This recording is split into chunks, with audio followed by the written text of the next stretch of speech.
बिस्मिल्लाहिर्रहमानिर्रहीम। अस्सलाम वालेकुम 10th क्लास। बेटा आप लोग ठीक होंगे उम्मीद है, और स्टडीज़ भी अच्छी जा रही होंगी। कल हमने 2 पैराग्राफ पढ़े थे, फ़र्स्ट और सेकंड पैराग्राफ। आज हम थर्ड पैराग्राफ पढ़ेंगे फ़र्स्ट एड का। ठीक है जी। बुक थोड़ी सी गंदी है आज जो मेरे हाथ लगी है, लेकिन आप कोशिश कीजिएगा कि आप अपनी बुक से पढ़ें। अपनी बुक आपने खोल के सामने रखनी है और फिर आपने इस लेक्चर को समझना है। ठीक है जी। तो ट्रांसलेशन करते हैं हम। थर्ड पैराग्राफ से शुरू करते हैं। Stop the bleeding. ब्लीडिंग का मतलब होता है खून का बहना। ब्लड खून को कहते हैं, नाउन है। ब्लीडिंग वर्ब है, खून का बहना। स्टॉप रोकें, खून के बहने को रोकें या खून के बहाव को रोकना। माइनर मामूली, छोटे।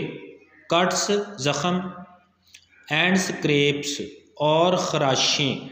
खराशें होती हैं रगड़ें, जिसको हम आमतौर पर कहते हैं, जो गिरने से छिल जाता है बॉडी के ऊपर से स्किन, इसको हम स्क्रैप्स बोलते हैं।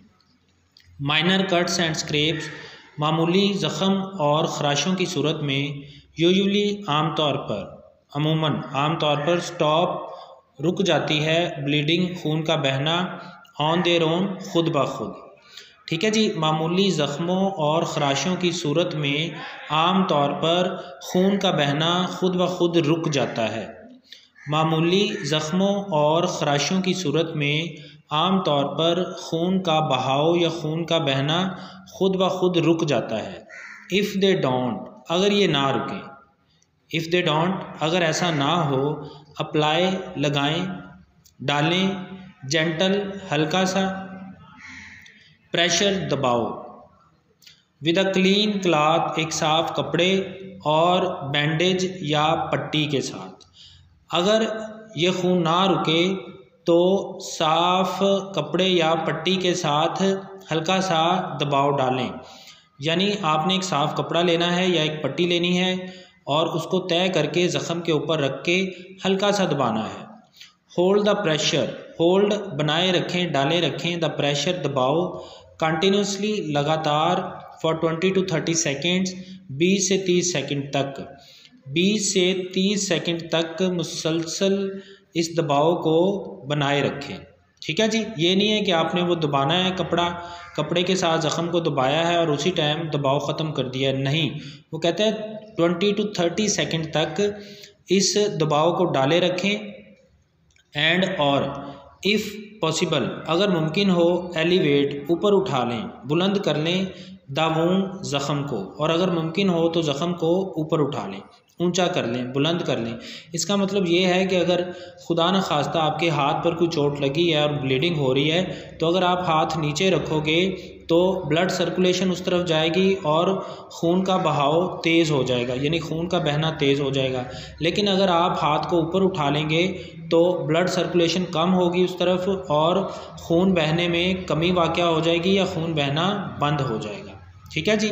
तो वो कहता है इस दबाव को 20 से 30 सेकंड तक बनाए रखें और अगर मुमकिन हो तो ज़ख़म को ऊपर उठा लें, बुलंद कर लें, ऊंचा कर लें।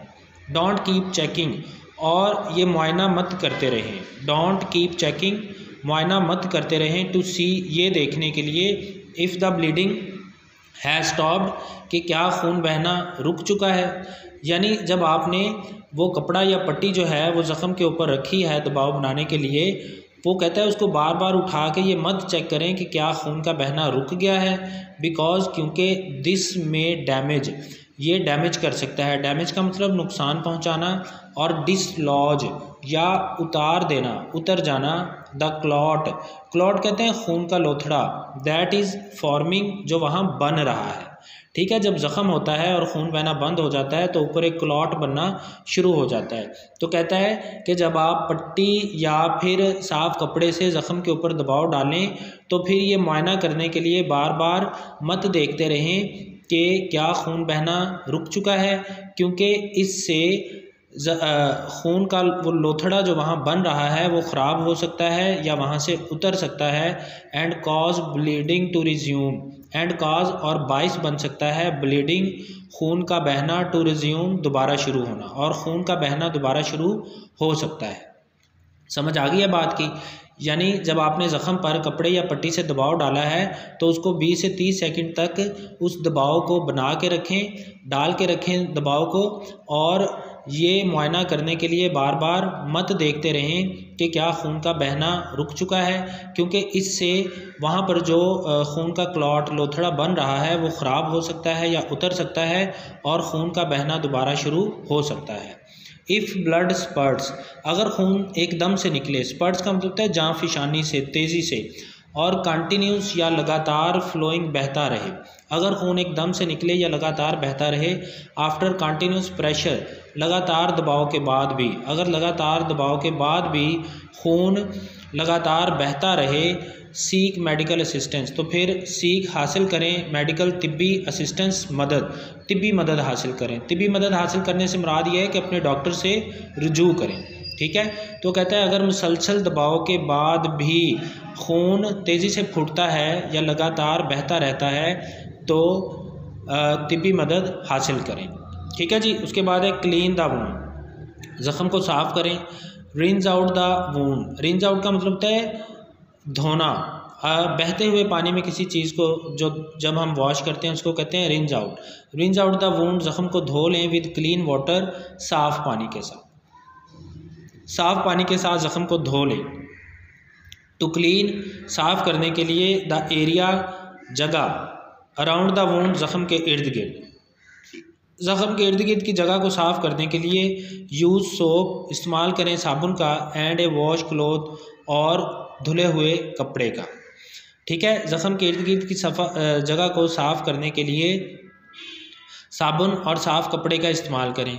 बट लेकिन सोप कैन इरीटेट, साबुन इरीटेट कर सकता है, सोजिश पैदा कर सकता है द वूंड, ज़ख़म में। आपको पता है साबुन के अंदर केमिकल्स होते हैं, इसलिए वो कहता है जो साबुन है वो ज़ख़म के अंदर इरिटेशन पैदा कर सकता है, सोजिश पैदा कर सकता है। सो लिहाजा ट्राई, कोशिश करें, टू कीप इट, इसको रखने की, आउट, दूर, ऑफ द एक्चुअल वूंड, असल ज़ख़म से। ठीक है जी। वो कहता है लेकिन साबुन ज़ख़म में सोजिश पैदा कर सकता है, लिहाजा इसको असल ज़ख़म से दूर रखने की कोशिश करें।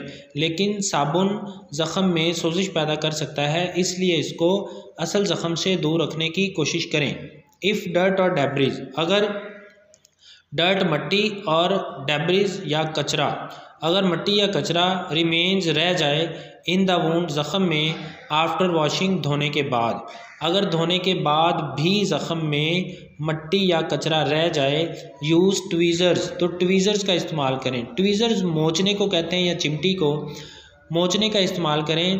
क्लीन्ड, जो साफ़ किया गया हो, विद अल्कोहल, अल्कोहल के साथ, यानी आपने एक ऐसे मोचने का इस्तेमाल करना है जिसको अल्कोहल से साफ़ किया गया हो, क्योंकि उससे जर्म्स ट्रांसफ़र होने का ख़तरा है ज़ख़म के अंदर। यानी अगर आप एक गंदे मोचने का इस्तेमाल करते हैं ज़ख़म में से कचरा निकालने के लिए, तो फिर जो मोचना है वो ज़ख़म के अंदर ट्रांसफ़र कर सकता है जर्म्स को, तो इसलिए अल्कोहल से साफ़ किए गए एक मोचने का इस्तेमाल करें। टू रिमूव, हटाने के लिए, द पार्टिकल्स, ज़रात को, इन ज़रात को हटाने के लिए अल्कोहल से साफ़ किए हुए एक मोचने का इस्तेमाल करें।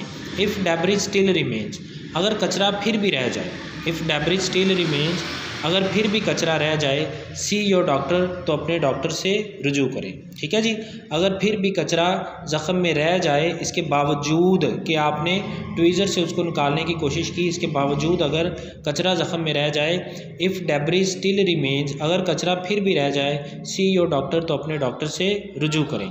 थॉरो क्लीनिंग, थॉरो मुकम्मल, क्लीनिंग सफाई, थॉरो का मतलब होता है कंप्लीट, मुकम्मल, क्लीनिंग सफाई, रिड्यूसेस, कम कर देती है, रिड्यूस का मतलब कम करना, मुकम्मल सफाई कम कर देती है, द रिस्क, ख़तरा, और इन्फेक्शन, आलूदगी का, इन्फेक्शन का मतलब आलूदगी, मैंने ऊपर भी आपको बताया था, इन्फेक्शन का मतलब होता है जरासीम ज़दगी या आलूदगी। जरासीम ज़दगी या आलूदगी का मतलब होता है कि जर्म्स वूंड के अंदर, ज़ख़म के अंदर दाखिल होते हैं और ज़ख़म को ख़राब करते हैं, तो हम कहते हैं इन्फेक्शन हो गई।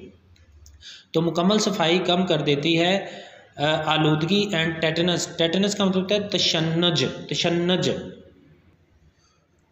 ये बेटा इस तरह से तशन्नुज लिखते हैं, मैंने लिख दिया है ताकि आपको पता चल जाए जिन बच्चों को नहीं लिखना आता। तो ये तशन्नुज और आलूदगी के ख़तरे को कम करता है। मुकम्मल सफाई तशन्नुज और आलूदगी के ख़तरे को कम कर देती है। ठीक है जी। मुकम्मल सफाई तशन्नुज और आलूदगी के ख़तरे को कम कर देती है। ये बेटा आपका आज हमने जो है वो 2 पैराग्राफ्स पढ़े हैं। अगर आपको कोई बात समझ ना आई तो आप मुझसे पूछिएगा। अल्लाह हाफिज़।